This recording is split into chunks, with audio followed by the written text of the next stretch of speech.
Namaskar, I'm Harpreet Kaur and I welcome you all to our live and interactive session. जी हाँ, इस वक्त आप हमें देख रहे हैं हमारे PME विद्या चैनल नंबर 9 पर और ये सेशन हमारे क्लास 9 के स्टूडेंट्स के लिए है जिसमें आज हमने सब्जेक्ट लिया है सोशल साइंस, जिसमें हम बात करेंगे क्लाइमेट की, टू बी प्रिसाइज सीजन्स की।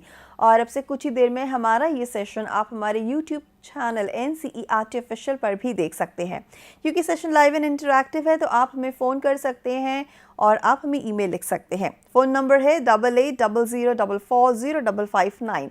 अगर आप ईमेल लिखना चाहते हैं तो ईमेल आईडी है dth.class9@cit.nic.in। ये सेशन बहुत इंटरेस्टिंग है क्योंकि हम बात करेंगे हमारे डिफरेंट सीजन्स की। हम देखते हैं कि हमारे जो सीजन्स हैं उनमें बहुत सारे चेंजेस देखने को मिलते हैं।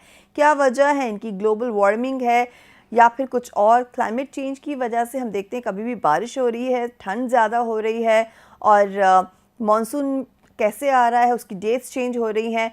प्लस हम देखते हैं कि समर्स में भी बहुत एक्सट्रीम क्लाइमेट हो जाता है कभी कभी। क्या रीज़न है इसका? पोल्यूशन है, ग्लोबल वार्मिंग है या फिर कुछ और? तो आज हम इनके बारे में थोड़ी चर्चा करेंगे, लेकिन उससे पहले हम आप सबको इंट्रोड्यूस कराते हैं हमारे एक्सपर्ट से जो आज हमें इसके बारे में डिटेल में बताएंगे। हमारे साथ हैं मिस्टर अशोक कुमार गुप्ता। सर नमस्कार, स्वागत है आपका।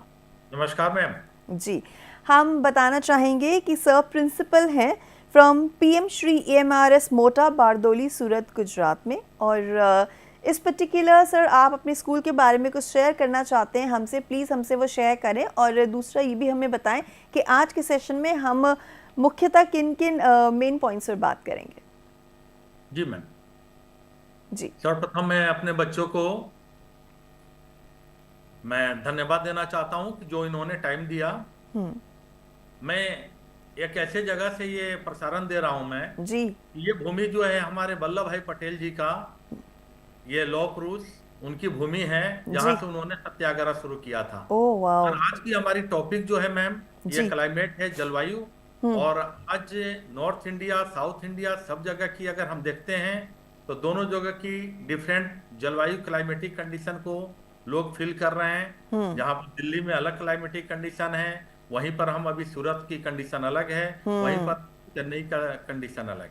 तो इसी पर बच्चों आज का हमारा सेशन होगा और इसमें इसका एक सब पार्ट है क्लाइमेटिक कंडीशन का सीजन। सीजन जिसको ऋतु के नाम से हम जानते हैं। और भारत में एक ऐसा देश है, विविधता वाली देश है, जहां पर अलग अलग टाइप के यहाँ पर सीजन को हम लोग फील करते हैं अलग अलग समय में। और इसके कई कारण हैं जिस पर हम लोग आज डिस्कस करेंगे। बिल्कुल सर, हम इस पर डिस्कस ज़रूर करेंगे। और मैं चाहती हूँ कि आप इसको शुरू करें इस प्रेजेंटेशन को। और मेरे पास ही बहुत सारे क्वेश्चंस हैं आपके लिए। तो सबसे पहले हम किस सीज़न पर चर्चा करने वाले हैं? ठीक है मैम। एक्चुअली अगर हम बात करते हैं climatic condition, climate, weather, generally mostly people they are confusing climate and sometime people they are using climate in the weather sense. जी। Weather is the different compared than the climate. क्या difference है sir दोनों के बीच में? थोड़ा सा brief में अगर बताएं तो। मैम मैं थोड़ा सा बताऊंगा क्योंकि ये सब पार्ट है। और ये क्लाइमेट और वेदर का क्या होता है कि क्लाइमेट जो जलवायु एक लार्ज एरिया पे कैलकुलेट किया जाता है जी। और इसको लॉन्ग पीरियड तक कैलकुलेट किया जाता है। और इसमें वेदर का जो भी वेरिएशन आता है time to time, month to month, तो सारा जो होता है total sum of the weather we called climate. और ये एक लार्ज एरिया में होता है, ये कोई हम किसी सिटी के ऊपर कैलकुलेट नहीं कर सकते हैं। ये क्लाइमेटिक कंडीशन जो होगी किसी कंट्री होता है, कॉन्टिनेंट हो गया, उस सारे लार्ज एरिया के ऊपर कैलकुलेशन इसका किया जाता है, जिसमें वेदर के कंडीशन को हम कैलकुलेट करते हैं, मेजरमेंट करते हैं। उसमें क्या टेम्परेचर हुआ, कभी टेम्परेचर हाई होता है, कभी डाउन होता है, कभी रेन होता है। तो इस सारे चीजों का टोटल सम जो होता है उसी को हम क्लाइमेट कहते हैं। जबकि वेदर जो होता है एक पर्टिकुलर एरिया में हो सकता है, एक स्मॉल एरिया का होता है, शॉर्ट टाइम के लिए होता है। वेदर जो होता है 2 डेज 3 डेज में भी चेंज हो सकता है। Time to time, hour to hour there is the change in the atmosphere we called weather, जिसको हम मौसम कहते हैं। जैसे जनरली पिक्चर में भी गाया गया है कि आज मौसम बहुत सुहाना है। तो इसके जो वेदर वगैरह जो होते हैं वो अलग होते हैं। मगर आज इंडिया में गाँवों में आम जगहों पर भी लोग वेदर और क्लाइमेट को एक ही सेंस में यूज करते हैं, मगर वास्तव में देखा जाए तो दोनों में बहुत बड़ा अंतर होता है। बहुत बड़ा अंतर है जी। तो सर जब हम बात कर रहे हैं आज क्लाइमेट की और उसमें हम सीजन्स हम ले रहे हैं पर्टिकुलरली, तो हम देखते हैं कि हमारे कंट्री में, इंडिया में, क्योंकि हर रीजन में अलग अलग वेदर होता है, अलग अलग क्लाइमेट होता है सेम टाइम पे। तो थोड़ा सा ये बताएं हमारी कंट्री में टोटल कितने सीजन्स हैं? मैम अगर मोस्टली अगर देखा जाए तो इंडिया की क्लाइमेटिक कंडीशन जो है उसकी बेस पर सीजन को पूरे ईयर्स को, पूरे साल भर के अगर पीरियड को देखें वर्ष भर में, तो इसको 4 सीजन में बांटा गया, 4 सीजन। जी 4 सीजन मेनली सीजन है। और ये सीजन जो होता है इसका भी एक कारण है, हमारे अर्थ का पोजीशन, सन का पोजीशन, जी because due to the revolution and rotation, that is also motion of the earth through rotation. तो ये सारे चीजें इसके कारण से सीजन जो होता है वो चेंज होता है। और उसी के कारण से हमारे इंडिया में मोस्टली 4 सीजन के रूप में हम कैलकुलेट करते हैं। अगर इसमें मैं एक अपने पीपीटी के माध्यम से बच्चों को जी बताना चाहूंगा, बिल्कुल। और इसमें ये बताऊंगा कि ये 4 सीजन जो होता है क्या उसके स्पेसिफिकेशन होता है, उसके फीचर्स क्या होते हैं, उसके अलग अलग टाइम में अलग अलग विशेषता कैसे होती है, कैसे एक ही समय में भारत में रहने वाले लोग साउथ इंडिया में रहने वाले सीजन को अलग रूप में फील करते हैं, और वहीं पर नॉर्थ इंडिया में रहने वाले लोग कुछ डिफरेंट टाइप के सीजन को वो महसूस करते हैं। तो इस तरह की जो चीजें होती है, वहीं पर नॉर्थ ईस्ट का सीजन अलग होता है। तो हम अगर सीजन की बात करेंगे तो अभी प्रेजेंट टाइम में इंडिया की देखें तो मोस्टली पार्ट जो होता है नॉर्थ इंडिया के बेस पर कैलकुलेट किया जाता है, ओके क्योंकि भारत की जलवायु जो है क्लाइमेटिक कंडीशन है, मानसूनिक क्लाइमेटिक कंडीशन है। और इसी आधार पर मैं पीपीटी के माध्यम से बताना चाहूंगा मैम। Ji please. और इसलिए मैं ये पीपीटी के थ्रू में ये बताना चाहूंगा, देख सकते हैं आप पीपीटी हमारा। सर बिल्कुल स्लाइड मूव कीजिए आप सर।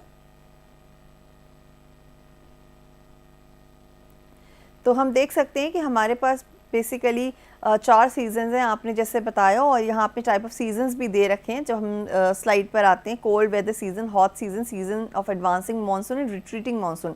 सर अगर हम कोल्ड सीजन की बात करते हैं, विंटर्स की, तो इसके बारे में थोड़ा सा बताएं सर। जी ma'am, mostly type of the season की अगर बात करें तो we are also divide in the 4 season. Cold weather season, because now is the going cold weather season, and hot weather season it will come in the from the after the March to March, April, May. Then season of the advancing monsoon we also call the rainy season.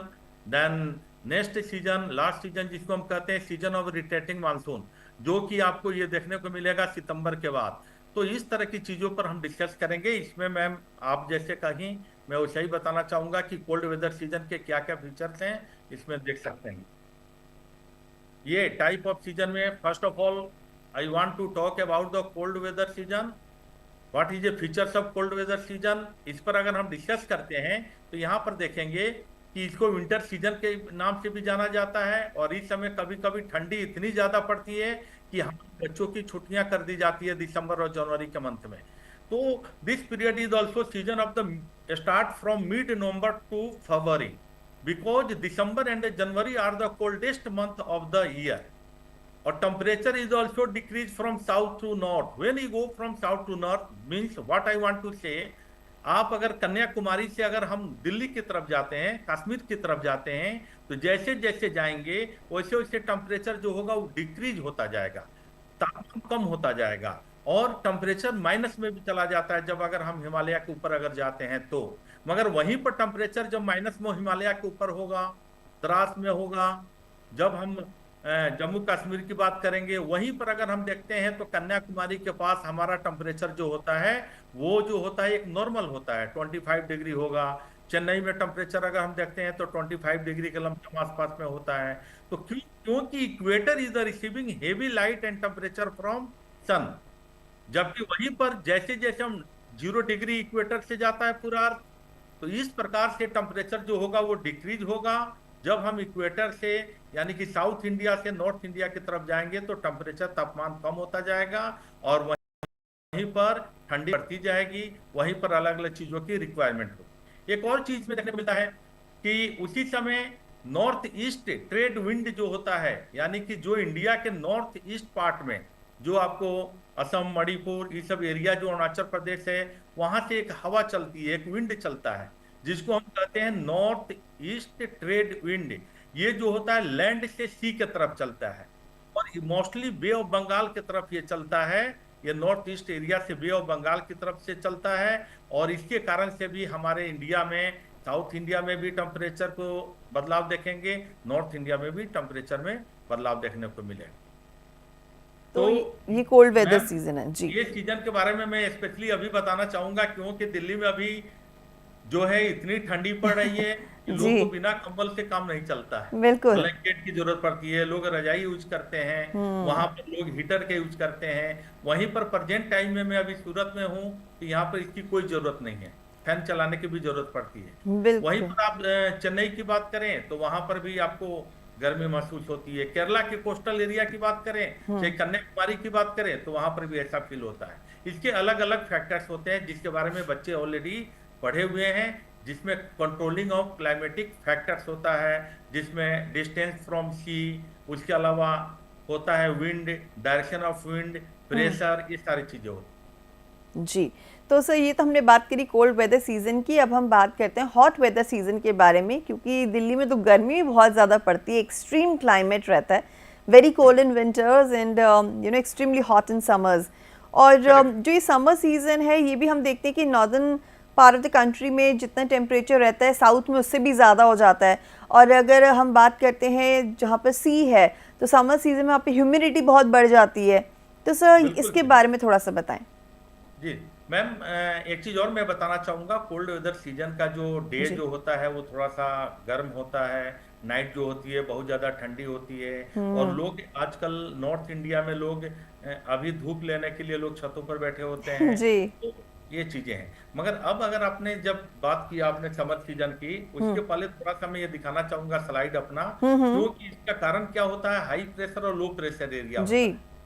High LPG की बात करेंगे, low pressure अगर बात करते हैं हम, तो low pressure क्यों होता है इस पर भी हम डिस्कस कर सकते हैं। क्योंकि उस समय मैंने अभी बात किया बच्चों से, नॉर्थ ईस्ट विंड की बात किया, because wind is the play important role in climatic condition of the particular place. तो विंड की अगर हम बात करते हैं तो उसमें नॉर्थ ईस्ट विंड की बात करें तो ये जो होता है इंपॉर्टेंट रोल प्ले करता है। इसको हम इस पीपीटी के माध्यम से बच्चों को बताएंगे, क्योंकि जहां पर कोल्ड कोल्ड क्लाइमेट होती है वहां पर हाई प्रेशर एरिया क्रिएट हो जाता है। जी जहां पर हाई टेम्परेचर होगा वहां लो प्रेशर का एरिया क्रिएट होगा, जहां पर लो टेम्परेचर होगा वहां हाई प्रेशर का एरिया बनेगा। जैसे कि अभी अगर हम देख सकते हैं कि अगर नॉर्थ इंडिया की बात करें तो वहां पर लो टेम्परेचर है तो हाई प्रेशर का एरिया बन जाता है। तो वहां पर क्या होता है कि विंड का डायरेक्शन जो होता है जनरली उसका मैकेनिज्म है कि high pressure to low pressure. तो उस समय बे ऑफ बंगाल जो इंडिया का पार्ट जो है, हम देख सकते हैं इस मैप के थ्रू, इसके थ्रू मालूम चल सकता है, क्योंकि बे ऑफ बंगाल के एरिया जो होता है उसके नीचे का पार्ट जो होता है इक्वेटर के पास होता है। और equator is the receiving heavy light and temperature from sun. जी और इस कारण से क्या होता है मैम कि वहां पर लो प्रेशर एरिया हो जाता है। और उस समय नॉर्थ इंडिया में लो टेम्परेचर होने के कारण से हाई प्रेशर एरिया हो जाता है। तो हवा की विंड का डायरेक्शन जो होता है वो नॉर्थ ईस्ट जो विंड होती है वो आपको बे ऑफ बंगाल और इक्वेटर की तरफ चलना शुरू होता है। इस डायरेक्शन में हम देख सकते हैं इसमें दो जी विंड का डायरेक्शन काम करता है।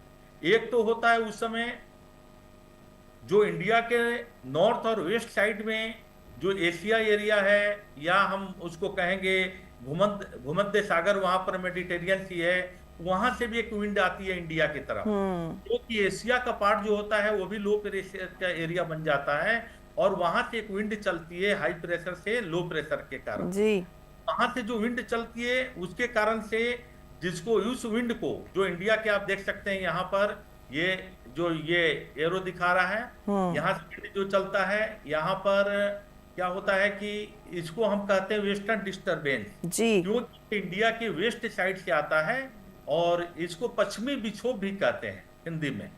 वेस्टर्न डिस्टरबेंस के कारण से कभी कभी जनवरी के महीनों में, दिसंबर के महीनों में, फरवरी के महीनों में बारिश होती है दिल्ली में। अभी दिल्ली में कुछ दिन पहले बारिश हो रही थी। जी राजस्थान के बॉर्डर एरिया पर बारिश होती है, हिमाचल में बारिश होती है, स्नोफॉल होता है हिमालयन रीजन में। तो ये इसका कारण जो होता है वेस्टर्न डिस्टरबेंस होता है, जो यहाँ देख सकते हैं। इसी समय दूसरा मैकेनिज्म काम करता है जो कि इंडिया के नॉर्थ ईस्ट साइड से जो हाई प्रेशर एरिया बना रहता है वो बे ऑफ बंगाल की तरफ एक विंड का डायरेक्शन आता है, तो इस रूप में देखने को मिलेगा।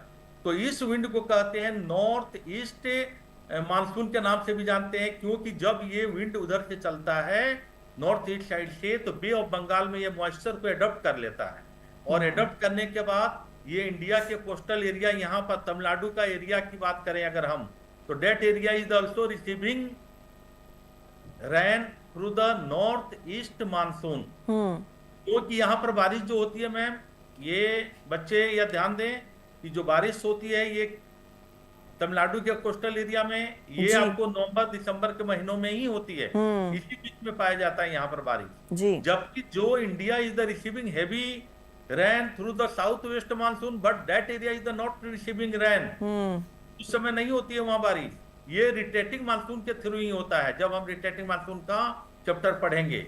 मगर यहाँ पर अगर हम बारिश देखते हैं तो वास्तव में अक्टूबर नवंबर के महीनों में बारिश होती है, और चेन्नई वगैरह का एरिया जो होता है पूरा पानी से भरा रहता है। सर आप यहाँ पे आपसे पूछना चाहूंगी कि आप मानसून की बात कर रहे हैं, थोड़ा इस टर्म के बारे में भी बताएं कि मानसून टर्म का मतलब क्या है, कहाँ से डिराइव हुई, और दूसरा भी मैंने एक और टर्म सुनी है जब हम मानसून की बात करते हैं कि जैसे साउथ से शुरू होता है तो मैंगो शावर्स करके भी एक कॉन्सेप्ट सर आता है इसमें, तो उसके बारे में थोड़ा सा बताएं।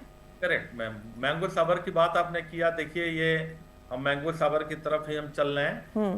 पहले तो मैं बात बताऊंगा, वो एडवांसिंग मानसून जब हम पढ़ेंगे तो मानसून जब स्टार्ट होती है मोस्टली वो जून से होती है। 1 जून को केरला के कोस्टल एरिया एंड कर्नाटका के कोस्टल एरिया में मानसून का आगमन हो जाता है, और ये मानसून जब होता है एडवांसिंग मानसून में हम उसको पढ़ेंगे मैम, थोड़ा सा अगर आप वेट करें तो मैं उसमें उसको, चूंकि वहां पर आपको मैंगो शावर के रूप में आपको पढ़ने को मिलेगा, नहीं तो अगर यहाँ चाहती हैं तो यहाँ करेंगे, फिर ये वो स्लाइड बेकार हो जाएगी। नहीं सर बिल्कुल आगे, क्योंकि हमारे पास समय बहुत कम है सर, अब हमारे पास सिर्फ 3 से 4 मिनट बचे हैं। मैं आपकी बात को बता रहा हूँ, कल आपने एक मैंगो शावर की बात किया, और दूसरा आपने क्या प्रश्न था कि सर मानसून जो वर्ड है ये कहाँ से लिया गया?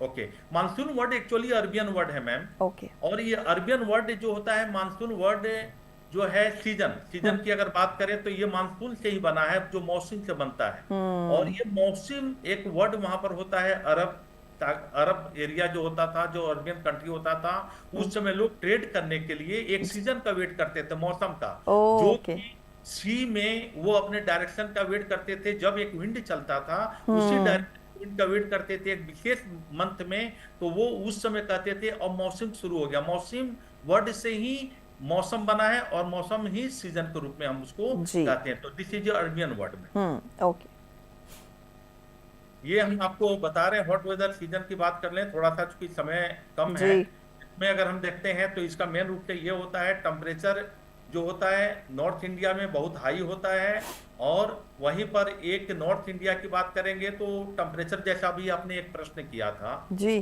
कि नॉर्थ इंडिया में टेम्परेचर जो होता है वो कम होता है, साउथ इंडिया में ज्यादा होता है समर में, ऐसी बात नहीं है मैम। मोस्टली टेम्परेचर अगर हम देखें तो नॉर्थ इंडिया में टेम्परेचर जो होता है, इंडिया में स्पेशली राजस्थान में, दिल्ली में, यहाँ पर हाई टेम्परेचर देखने को मिलता है। तो 50 डिग्री टेम्परेचर देखने को मिलता है, एबव 50 डिग्री। अभी राजस्थान का एक डिस्ट्रिक्ट है चूरू, वहां कैलकुलेट किया गया था अभी कुछ लास्ट ईयर, भी ये देखने को मिला है 52 डिग्री सेल्सियस, तो इस तरह का होता है। जबकि साउथ इंडिया में टेम्परेचर हाई होता है, लोग हाई के परसेंटेज कम होते हैं। साउथ इंडिया में टेम्परेचर 40 डिग्री तक जा सकता है, 35, 38, 37, वहां पर 45 नहीं हो सकता है। जबकि वहीं पर दिल्ली जैसे जगहों पर या राजस्थान की बात करें तो वहां पर टेम्परेचर हाई होता है, ये हॉट वेदर सीजन में, due to the position of sun from earth. क्योंकि अर्थ जो होता है मूवमेंट होता रहता है, इसलिए उस समय अर्थ का पोजीशन जो होता है टन के साउथ में होता है, और India is the situated in the northern hemisphere, that is why north India is the receiving heavy light temperature from sun compare then the south India. यहाँ पर समर सीजन होता है, और समर वेकेशन भी बच्चों को याद होगा तो होता है। मगर उसमें एक सबसे बड़ा फीचर ये है कि हाई टेम्परेचर होने के कारण say that area is also very low pressure. जहां ये मैकेनिज्म है, हाई टेम्परेचर होगा, लो प्रेशर होगा, तो यहाँ पर एक विंड चलती है, लोकल विंड चलती है, गर्म हवा चलती है। इस लोकल विंड को वी कॉल्ड आल्सो, जिसको हम कहते हैं लू, वहां के लोग कहते हैं ये लू चल रहा है। लू के कारण से वहां पर बहुत ज्यादा इफेक्ट होता है। वहां पर इफेक्ट ये होता है कि गर्म हवा लग जाती है, कभी कभी लोग मूर्छित हो जाते हैं, गिर जाते हैं, इसलिए लोग दिन में निकलने से अपने आप को बचने का प्रयास करते हैं। और इस समय टेम्परेचर बहुत ज़्यादा हाई होती है नॉर्थ इंडिया में। नेक्स्ट अगर हम देखते हैं इसका कैसे समझ सकते हैं मैम टेम्परेचर नॉर्थ इंडिया में क्यों हाई होता है, जी और तो ये सब, हाँ पीपीटी जी, के बच्चे समझ थोड़ा सा सकते हैं। थोड़ा जल्दी अगर समझा देते सर, क्योंकि हमारे पास सिर्फ 1 मिनट बचा है, तो उसके बाद हमें सेशन को रैप कोई अप बात नहीं करना मैम, होगा। ये हम देख सकते हैं कि नॉर्थ इंडिया में आप देखिए कि सन का पोजीशन जो इस पीपीटी के मार्फत हम देख सकते हैं, ट्रॉपिक ऑफ कैंसर जो है ये पास करता है आपको गुजरात से, मिड इंडिया से चलता है 23.5 से, और यहीं पर सन का पोजीशन होता है 21। अगर जून की बात करेंगे हम तो वहां पर सन का पोजीशन एकदम इक्वल होता है। इसके कारण से नॉर्थ इंडिया में कड़ाके की गर्मी पड़ती है। वहीं पर इक्वेटर पर जो तापमान जो होता है, टेम्परेचर जो होता है, ज्यादा हाई नहीं होता है compare then the north India. इसमें हम ये देख सकते हैं, एक दूसरा आता है आपको सीजन ऑफ एडवांसिंग मानसून, जिसमें आपका क्वेश्चन है उसको मैं बताना चाहूंगा, समय बहुत कम है, जिसमें मैंगो सावर की बात किया था मैडम, जी इसमें मैं बताना चाहूंगा। इसमें क्या होता है कि ये रेनी सीजन होता है, और this season is also started from June, जुलाई अगस्त का मंथ होता है, सितंबर तक ये बारिश होती है। And India is the mostly receiving heavy rain through south west monsoon. Actually monsoon को भी हम दो पार्ट में डिवाइड करते हैं, रिटेटिंग मानसून जिसको नॉर्थ ईस्ट विंड के नाम से हमने अभी बताया था, जी और जी ये जो होता है साउथ वेस्ट मानसून होता है। इसमें हम देख सकते हैं इसका फीचर्स होता है, मुख्य रूप से देख सकते हैं कि साउथ वेस्ट मानसून जो होता है ये इंडिया के साउथ वेस्ट साइड से क्रिएट होता है, दो ब्रांच में बढ़ जाता है। Monsoon is the divided in the 2 branch, Arabian sea branches. इस एरिया से इंडिया के वेस्टर्न पार्ट के कोस्टल एरिया में राइट सर बारिश होती है, और जी दूसरा जो ब्रांच होता है वो होता है आपको बे ऑफ बंगाल ब्रांच, इसके ओके द्वारा बहुत ज्यादा बारिश होती है। तो जी इसके बारे में डिटेल्स हम आपको नेक्स्ट सेशन में नेक्स्ट बताऊंगा सेशन मैं। में, जी मगर बिल्कुल इसमें मैंगो सेवर की जो बात की जाती है जी उसमें मैं बताना चाहूंगा, इसमें एक और चीज बताना चाहूंगा बच्चों, इस बात को ध्यान रखेंगे, क्वेश्चन एग्जाम में पूछे जाते हैं, which area is the receiving heavy rain from which part of the world receiving heavy rain in the world। Specially ये क्वेश्चन आता है कि विश्व में वो कौन सा जगह है जहां पर बहुत ज्यादा बारिश होती है, जी तो ये हमारे इंडिया में ही है, चेरापूंजी डिस्ट्रिक्ट के मासीराम में ही है। बिल्कुल सर, बस मासीराम, इसके, जी सर अब हम इससे ज़्यादा सेशन को कंटिन्यू नहीं कर पाएंगे क्योंकि समय बहुत कम है, लेकिन नेक्स्ट मैंगो सेशन में सावर की बात करते हैं मैम, 1 मिनट आप टाइम दे दो। जी मैंगो सावर ये होता है कि जब ये इंडिया से जब साउथ वेस्ट मानसून चलती है तो स्टार्टिंग के पहले, मानसून के पहले जो रैन होता है, जो बारिश होती है, जिसके कारण से साउथ इंडिया के केरला और कर्नाटका में मैंगो जो होता है वो पकने लगता है, तो इसी के कारण से उसको मैंगो सावर या आम वृष्टि कहा जाता है। जी ये बहुत इंपॉर्टेंट कॉन्सेप्ट है, उससे क्वेश्चन भी आता है, और हमने थोड़ा सा हमारे पास वक्त की कमी थी, नहीं तो हम इसको और थोड़ा डिटेल में डिस्कस करते, लेकिन नेक्स्ट सेशन में हम इसके अगले पार्ट को लेंगे। Sir thank you so much कि आपने इतने अच्छे से, इतने कम समय में भी इस कॉन्सेप्ट को अच्छे समझाया। Thank you ma'am. हमारे जितने भी व्यूवर्स, स्टूडेंट्स हमें देख रहे हैं, हम उन्हें बताना चाहेंगे कि आज हमने सोशल साइंस का लाइव एंड इंटरैक्टिव सेशन किया क्लास 9 के स्टूडेंट्स के लिए। हमने टॉपिक लिया क्लाइमेट, जिसमें सीजन्स की बात करी। सेशन को हम यहाँ पर रैप अप करते हैं और जल्दी से आपको बताते हैं एक इंपॉर्टेंट अनाउंसमेंट, एक इंपॉर्टेंट अपडेट आपके साथ शेयर करते हैं, जो है ऑल इंडिया चिल्ड्रंस एजुकेशनल ई कंटेंट कॉम्पिटिशन के बारे में। जी हाँ, 31 जनवरी 2025 इसकी लास्ट डेट है। आप अधिक जानकारी अगर चाहते हैं तो www.cit.ncert.gov.in पर लॉगिन करें, और साथ ही स्क्रीन पर दिखाए जा रहे QR कोड को स्कैन करके भी आप सारी एडिशनल इन्फॉर्मेशन ले सकते हैं। अब एक नज़र डालते हैं हमारे आने वाले प्रोग्राम्स पर। जी हाँ, ये है प्रोग्राम शेड्यूल आपकी लिस्ट पे। हम अभी अपने सोशल साइंस के सेशन को ख़त्म कर चुके हैं, और उसमें थोड़ी देर बाद आप देखेंगे हमारा अगला सेशन जो कि संस्कृत विषय पर होगा। 3:30 बजे हम आपके लिए साइंस पर एक सेशन लेकर आएंगे, जिसमें हम बात करेंगे इलेक्ट्रिसिटी की। 4 से 5 बजे का हमारा टाइम है ऑनलाइन ट्रेनिंग प्रोग्राम का। 5 बजे हमारा सेशन रहेगा सहयोग, और 5:30 बजे हम बात करेंगे स्कूल लीडरशिप डेवलपमेंट सेशन की। इसी के साथ ही मैं हरप्रीत कौर अभी आपसे लेती हूँ अनुमति। जल्द मिलूंगी आपसे, जुड़े रहिए हमारे साथ। नमस्कार।